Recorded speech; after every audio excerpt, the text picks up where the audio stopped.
que eu quero explicar para vocês, né? Da onde surgiu o controle de versões?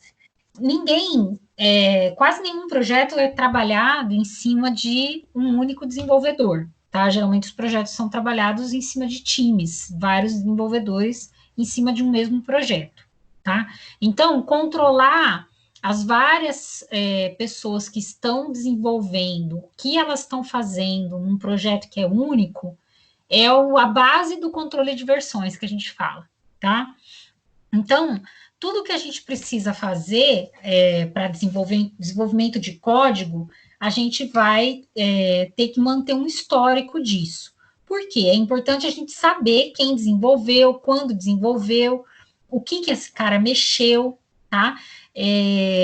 Para que a gente consiga rastrear problemas mais para frente ou simplesmente dar continuidade em projetos que iniciaram lá atrás e que vão seguir sendo desenvolvidos ou corrigidos, enfim, né? Às vezes você entra numa empresa e você tem um projeto que ele foi iniciado lá atrás e que você vai ter que dar o que a gente chama da manutenção daquele projeto, tá? Então, para você dar manutenção nesse projeto, você precisa. A Erika mandou aqui alguma imagem. Era para mim mesmo? Sim, não. É a imagem da tela, mandou errado. Tá. Então, aí você precisa dar manutenção naquele código, então você vai precisar entender qual foi o histórico de desenvolvimento desse código com as várias pessoas, os vários desenvolvedores do time, tá?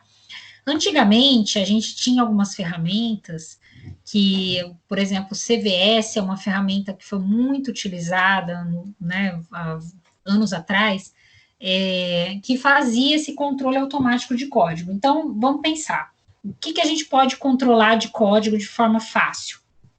A parte textual do código. Então, dificilmente a gente vai controlar, até conseguimos fazer isso, mas a gente não vai controlar executáveis, geralmente a gente vai controlar a versão, o código, o texto, a versão textual, a parte textual do código, né?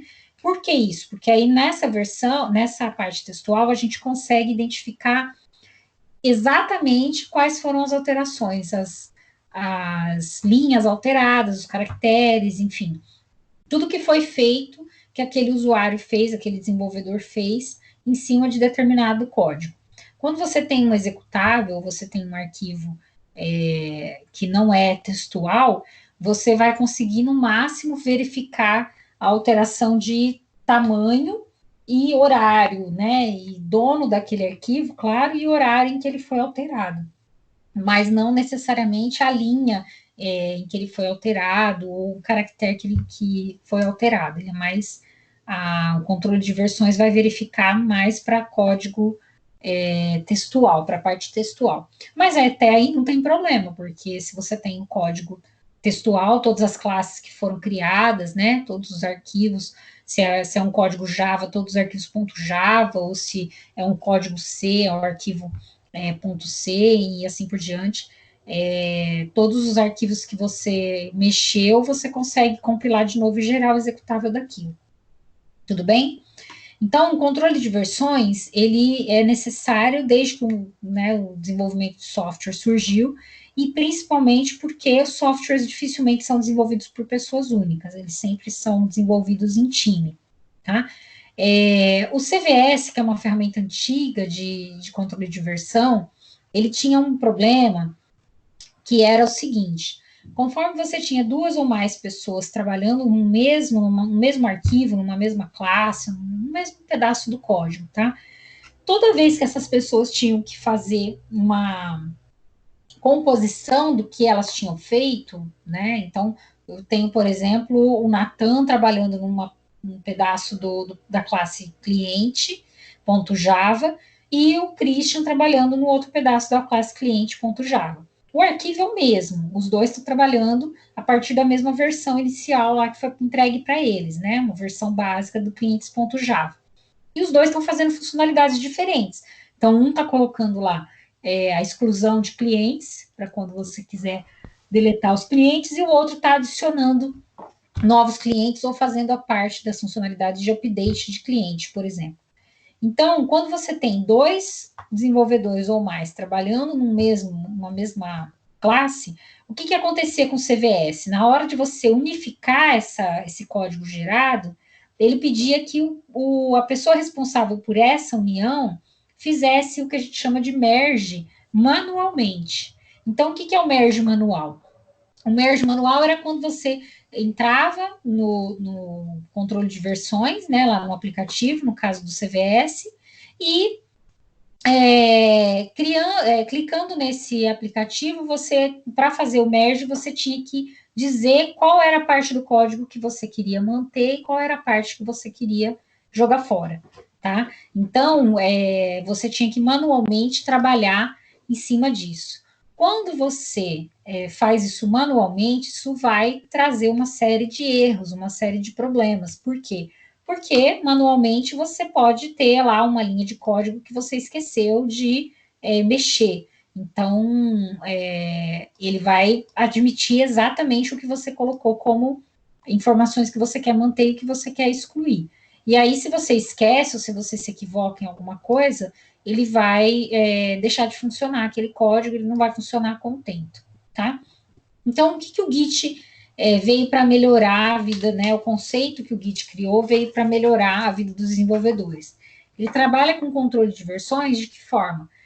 Se eu tenho uma mesma classe, um mesmo arquivo que foi alterado por 2 ou mais desenvolvedores, se eles não mexeram exatamente na mesma linha, na mesma parte do código, no mesmo conteúdo ali, eu posso fazer automático esse merge. Então, ele pega um arquivo, .java, e aí, quando você faz a junção desses 2 arquivos, desse mesmo arquivo, né, na verdade, do arquivo que o Christian fez e que o Nathan fez, por exemplo, nessa junção, se eles não mexeram exatamente na mesma linha do código, não tem problema, ele pode, ele faz o merge automaticamente. Por quê? Às vezes foi criada uma nova classe, um novo método dentro daquela classe clientes.java, mas um mexeu no método de delete e o outro mexeu no método de update. Quando que vai ser necessário alguma intervenção para o merge? Quando os dois mexerem exatamente na mesma linha do código. E aí o software não vai saber exatamente qual a gente vai querer que mantenha, né? Se é o código do Christian ou o código do Nathan. Tá ficando claro, gente? Até o momento? Sim, por enquanto sim. Legal. Então, Sim, para mim tá. o Git, todas as aplicações que são baseadas no que o Git gera, né? Então, a gente tem várias interfaces possíveis para o Git. A Git GUI é essa que eu estou mostrando agora, né? Que está aqui. Mas tem outras, como ele colocou lá, que é o CWWin, né? Que é para o Windows, tem a própria Git GUI para o Windows, que é um pouquinho diferente, enfim, tem o GitHub, que é um repositório online, etc. Então, o Git ele trouxe essa vantagem e todas as interfaces que utilizam do conceito do Git trabalham com essa vantagem de fazer os merges automaticamente, tá? Às vezes dá pau nesse merge automático, às vezes dá, mas para quando os trabalhos não são exatamente em cima da mesma coisa, porque pode acontecer, por exemplo, vou dar um exemplo para vocês. Você tem lá o Nathan mexendo no delete de cliente e o Christian mexendo no update de cliente, na mesma classe clientes.java. Se você tem a classe clientes.java, ela vai ter possivelmente ali um método para buscar o cliente, tá? Na hora que o Christian foi fazer o update de cliente, ele precisou mexer nesse método busca cliente. E na hora que o Nathan foi fazer a exclusão de cliente, ele precisou também mexer no busca cliente. A partir do momento em que você mexe no mesmo trecho de código, ele vai dizer para você, olha, qual é o merge que você quer manter, tá? Então, aí você precisa fazer esse merge só em cima do que foi mexido exatamente no mesmo ponto. E aí você vai definir, olha, o Nathan fez a mesma coisa do Christian de formas diferentes. Você vai escolher qual é a forma que você vai querer manter e vai salvar ali naquele arquivo. E aí o busca vai fazer parte, vai ser igual para os dois a partir daquele momento. Tudo bem até agora? Me interrompam se não tiver, tá bom? Bom, então, controle de versões, para que serve? Controle de versões serve para, basicamente, a gente trabalhar em times de 2 ou mais pessoas que vão desenvolver código em cima de um mesmo, de um mesmo projeto, de uma mesma aplicação. Então, eles vão mexer em cima de um mesmo projeto, tá? Para que serve também o controle de versões? Vamos supor que eu tenha lá um projeto grande. Então, vamos supor, não, vamos pensar no projeto de vocês. Vocês começam a desenvolver o projeto hoje, tá? Aí o projeto de vocês, ele vai crescendo até o final do semestre. Então, vocês vão criando funcionalidades para o projeto de cada um de vocês. No final do semestre, vocês querem colocar uma versão para que eu veja, vocês querem colocar para funcionar uma versão que eu veja. Se é um aplicativo, vocês vão colocar no Google Play, por exemplo, na Play Store, uma versão funcionando desse aplicativo, uma versão beta, digamos assim, tá?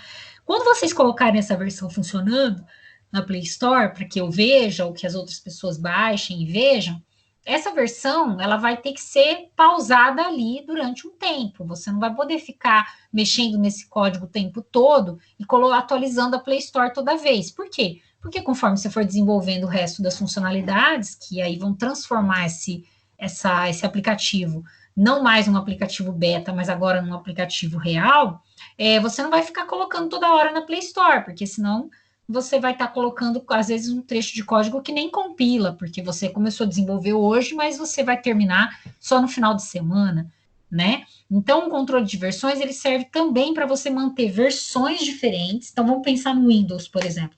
O Windows, ele tem o Windows 7, o Windows 8, o Windows 10. Ele tem várias versões do Windows que são mantidas de formas independentes em um projeto de controle de versões, em um sisteminha de controle de versões. Por quê? A partir do momento que alguém quer baixar a instalação do Windows 7, eu consigo fazer atualizações, eu consigo mexer no código do Windows 7, mesmo que agora já exista o Windows 10. Se alguém pega o Windows 8, eu consigo fazer do Windows 8. Se alguém pega do Windows 10, eu consigo fazer do Windows 10.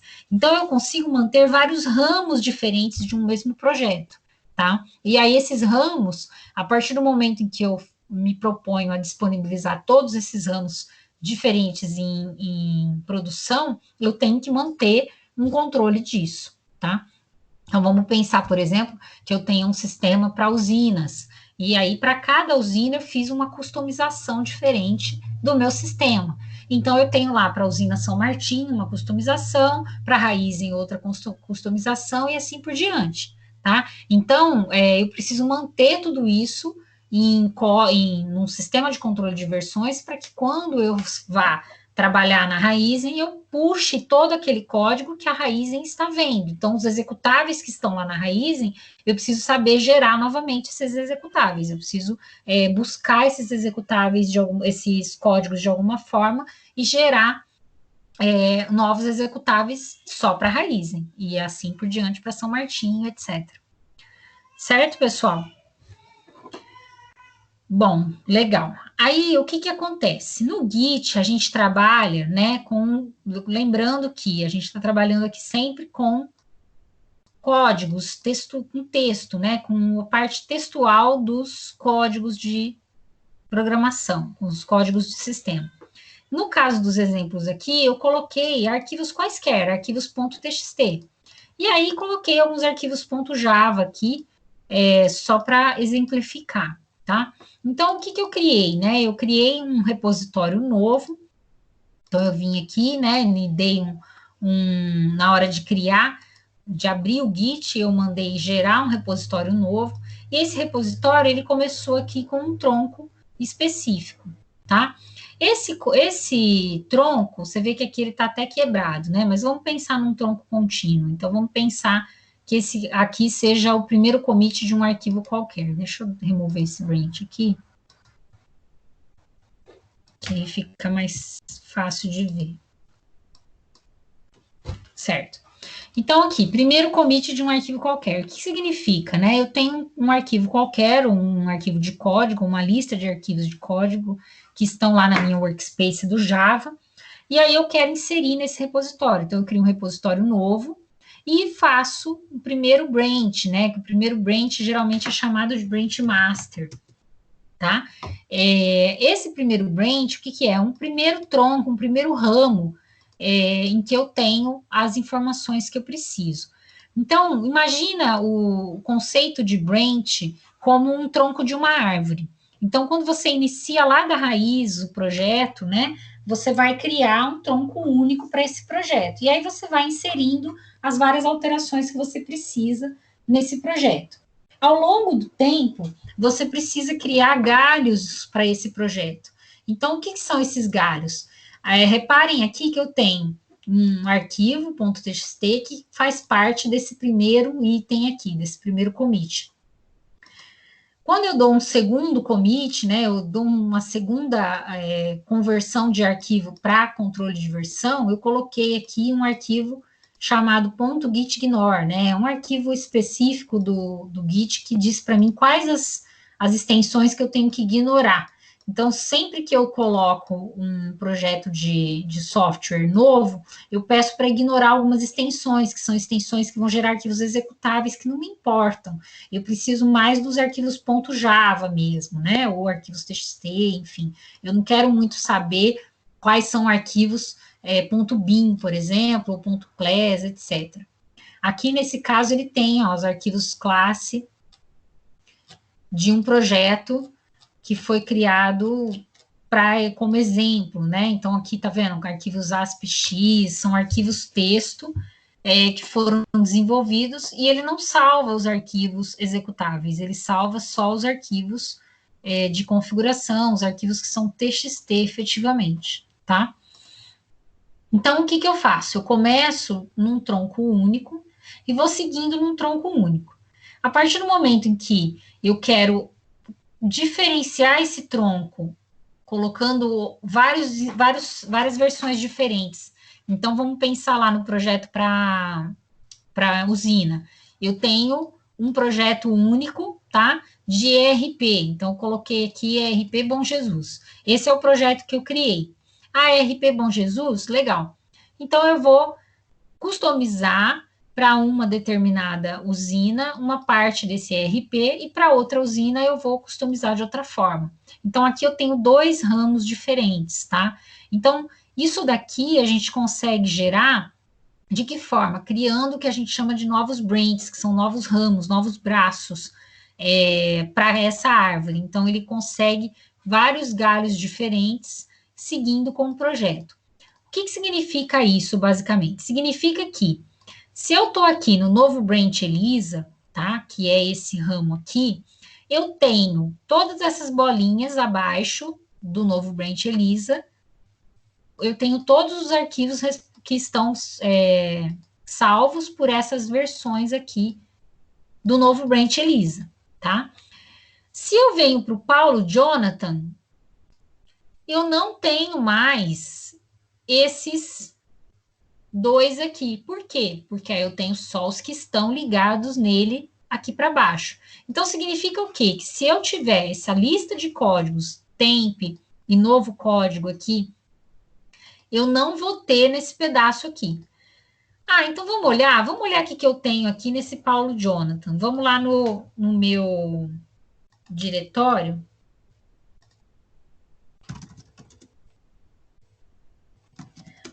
O que eu tenho basicamente nesse diretório teste git? Aqui agora eu tenho um arquivo Java chamado código alterado copy. Eu tenho esse código alterado.java e o explicação aula.java. E aqui eu tenho o .gitignore. A explicação aula está aqui também. Tá, mas ele foi alterado aqui. Olha que legal, eu consigo ver o que foi suprimido do arquivo e o que foi inserido. Então, em vermelho, com menos aqui, eu tenho o que foi suprimido e o com mais eu tenho o que foi inserido, tá? Legal. Então, esse meu teste Git aqui, que é o meu diretório, tem só esses 3 arquivos.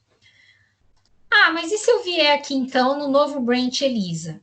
Olha quanta coisa ele inseriu aqui nesse commit aqui de baixo. Então, o novo branch Elisa, ele vai ter esse daqui, esse e esse.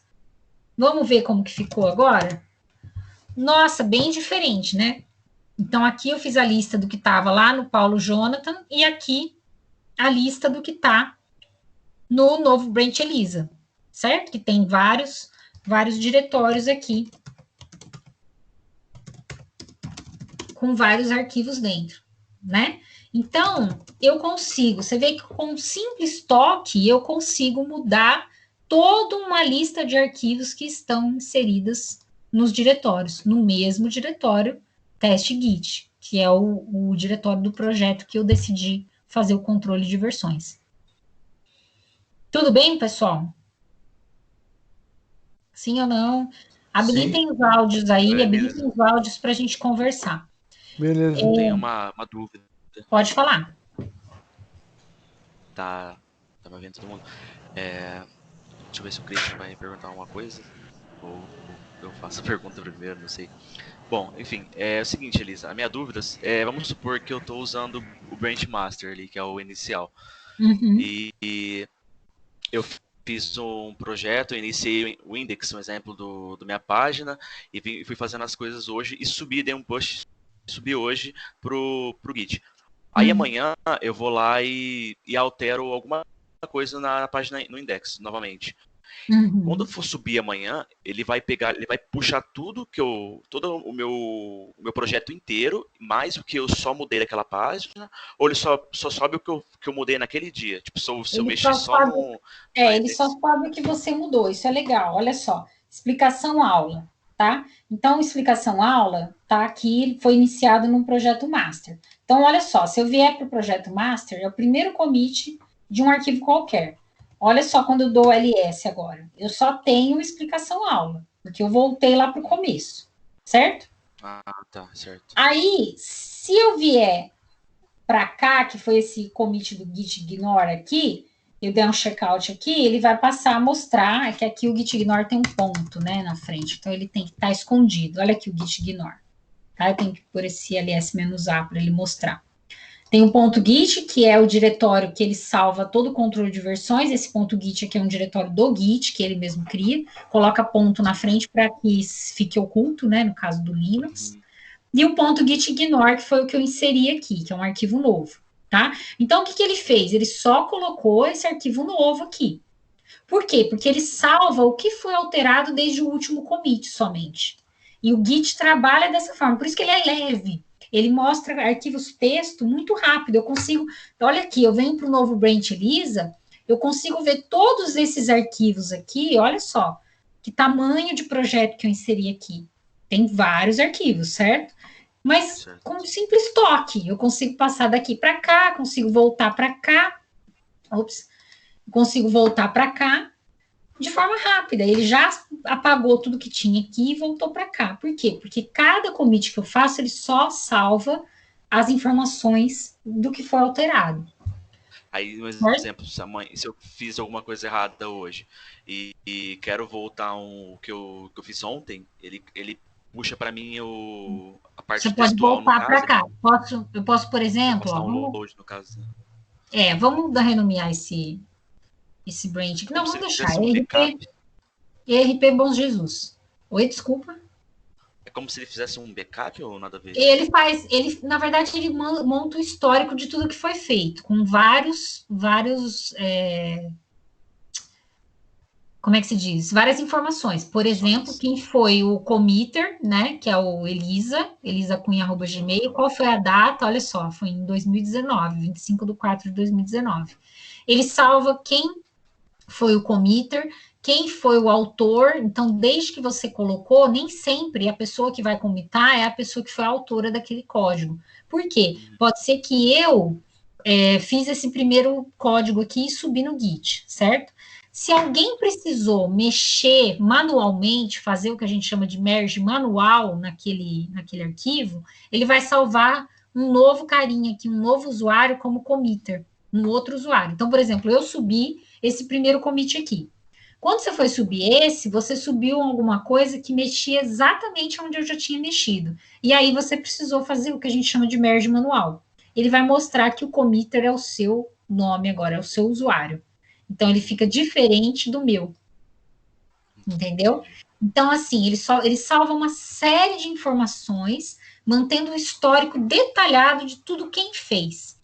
Uma outra coisa legal que o Git oferece é esse SHA-1 ID que a gente chama aqui, né? Que é o SHA-1 ID.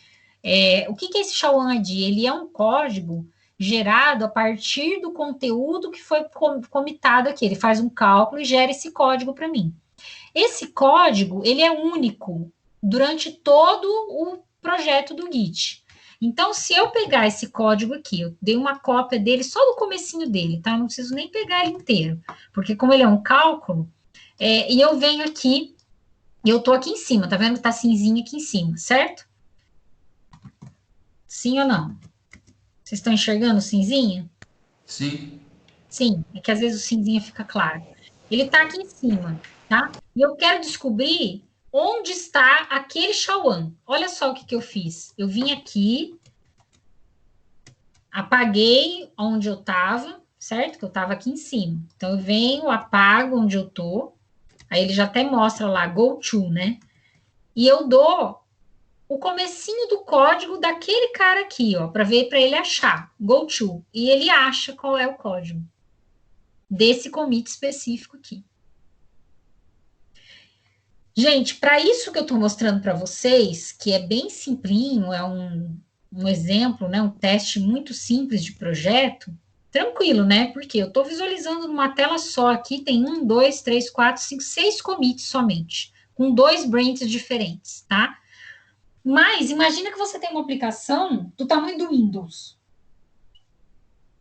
um sistema operacional, do tamanho do Linux, um sistema operacional. Você tem muitas outras formas muitos outros commits que foram dados, de correções, de pessoas do mundo todo, no caso do Linux, que você pode achar quem fez a correção e qual foi o problema encontrado em cada uma das versões. E se você quiser pegar uma versão anterior, isso é legal também. Por exemplo, esse commit aqui, às vezes ele inseriu um bug. Então, você foi lá, colocou o seu index e aquele index estava errado e ele inseriu um bug. Se você quiser voltar para a versão anterior, basta dar o checkout do branch anterior, do commit anterior, desculpa. Sim ou não? Mais ou menos, né? Tá todo mundo mudo. Ó, pessoal, é o seguinte. O que eu quero que fique hoje para vocês? Nós já estamos lá 10h24, passou voando a aula. Eu quero que vocês pensem que, para que serve o controle de versões? O Git, ele é muito poderoso, ele tem várias funcionalidades. Vocês, o que eu recomendo? Vocês utilizarem o Git como controle de versões, sem qualquer interface que ele tenha, tá? Ou ele ou o GitHub, a gente pode falar mais na próxima aula sobre o GitHub. O Git, para vocês trabalharem em time, né, com o Git, vocês vão ter que trabalhar com um servidor que vai ter a instalação do Git para vocês jogarem sempre os códigos para aquele servidor, tá? Um servidor único para todo mundo. O GitHub já é isso. O GitHub é um servidor na nuvem em que vocês podem jogar lá e se você não quiser pagar nada, é só você deixar público o seu código. Se você tiver um código que vai ser privado, aí você tem que pagar lá um espaço de armazenamento, tá? Mas basicamente vocês vão ter o controle de versões focado em quem fez o quê, quando e qual foi a alteração que foi realizada ali. Então, basicamente, a partir do momento que você tem o controle de versões, você sabe tudo sobre tudo, todos do seu time. Então, o Nathan fez uma coisa que o Christian achou problema, ele vai conseguir voltar na versão anterior àquele commit do Nathan para poder corrigir. Sim ou não? Habilitem o áudio aí.